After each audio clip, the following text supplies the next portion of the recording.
So, Raw 30 was a massive success. We don't say Raw XXX, because that takes you to a place on the internet that is not for public knowledge. In terms of a wrestling show, ticked all the boxes. It also goes to show that some people, maybe, just maybe, have to eat a little bit of humble pie, because Triple H sat on his throne, he took his creative power, and he absolutely smashed it. Plus, he proved a lot of people wrong. Why? Here's why.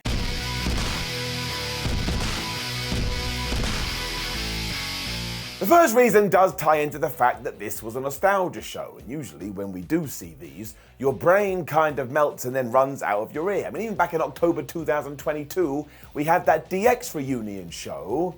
It wasn't bad, it was just a bit wishy-washy.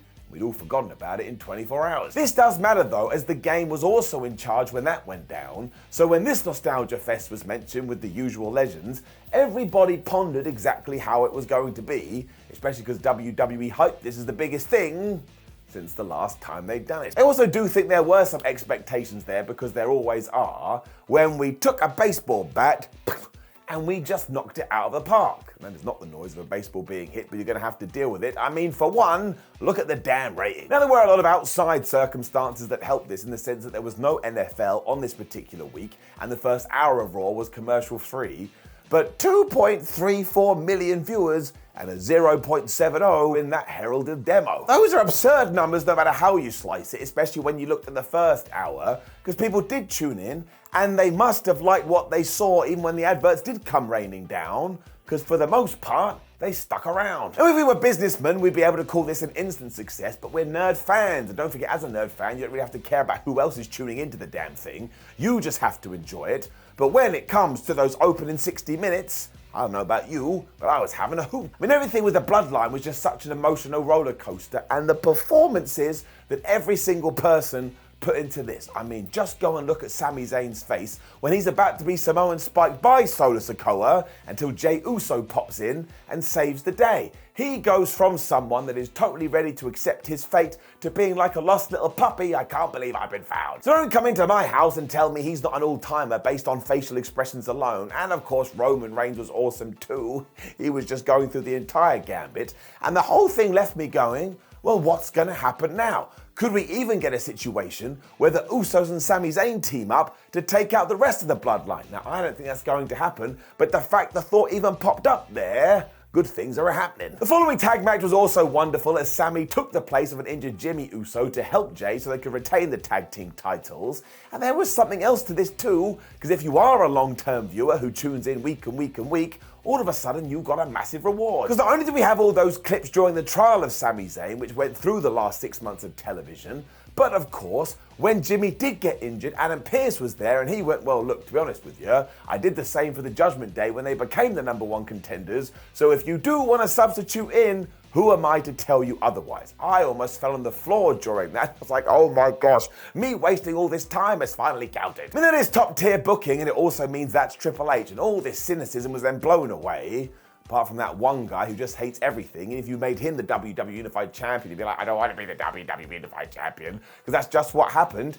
And if you need more evidence, just look at what the game did in his own damn segment. Because a widely spread source of criticism has always been that when the legends meet the new stars or the current stars, what often happens is that the veterans beat them up and then they go away, and the current roster is meant to try and carry on and make money, even though we just told the fans, you shouldn't care about these guys, and you really ought to worry more about the people from the past. When it comes to Raw 30 though, we got the total opposite, because out came Shawn Michaels, Triple H, the Road Dogg, Sean Waltman, and Kurt Angle, and you just knew that somebody was going to interrupt them. It was Imperium, and after Gunther had gotten all their faces and been like, yeah, what are you going to do about it? One by one, they were like, I don't want to fight that guy. He would kick my ass. The best part is, he would have done too, and that's all that was missing. Even Sean Waltman on Twitter was like, I tell you, I would have been happy to have taken a finishing move, and that would have been truly tremendous. Imagine Gunther had just taken him and powerbombed him right into the floor. That's it.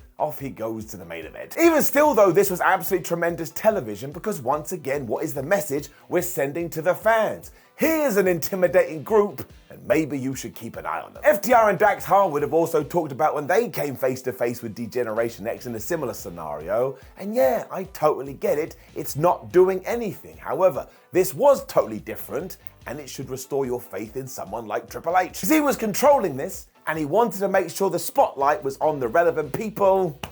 Makes me happy. What really excites me about all of this is that it did come days before the Royal Rumble, and you may have even seen that premium live event before you've seen this video, and it restored my faith in wrestling. Faith in wrestling is really important, because it means if something does go wonky or sets off alarm bells or a certain story element doesn't make sense, you can put your hands in the air like a weirdo and go, well, okay, I'm not entirely sure what's going on here, but last time they proved me wrong and it all worked out for the best, so now I'm gonna sit here and just enjoy it for what it is. That was definitely not the way under Vince McMahon, who would just rip up scripts and completely forget about storylines.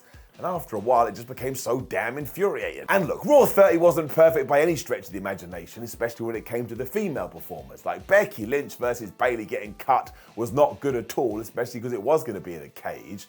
And everything with Sonya Deville and Charlotte Flair and Alexa Bliss and Bianca Belair, well, that was just really weird, and it made no sense because Sonya Deville is now going to challenge for the SmackDown Women's Championship, even though Bianca just whooped her ass in about 8 minutes. I mean, that is absolutely baffling. It's like 2 + 2 = potato. But Triple H has always been a champion for that division. So if he does feel like he's made a mistake here, I truly think that he will learn from it. I mean, the fact that we've already had this huge jump forward, as we've just discussed, means that next time around, the leap forward should be even further still.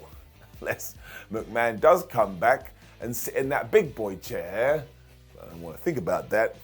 I'm throwing it over there. In summary then, I just thought that Raw 30 ruled, and also, it was a 3-hour show that didn't feel like 180 minutes at all. And that's good television. It also means that I'm excited for more of it, and I can kind of see these things changing. That's why I believe we should doff our hat to Triple H. He is doing a terrific job. So I really think that he may be onto something here, and please long may it continue. And I mean it. Please continue. Don't do any more changes. Don't do any more switches, no matter what anybody may want. Let's see what we've got here and ride it into town.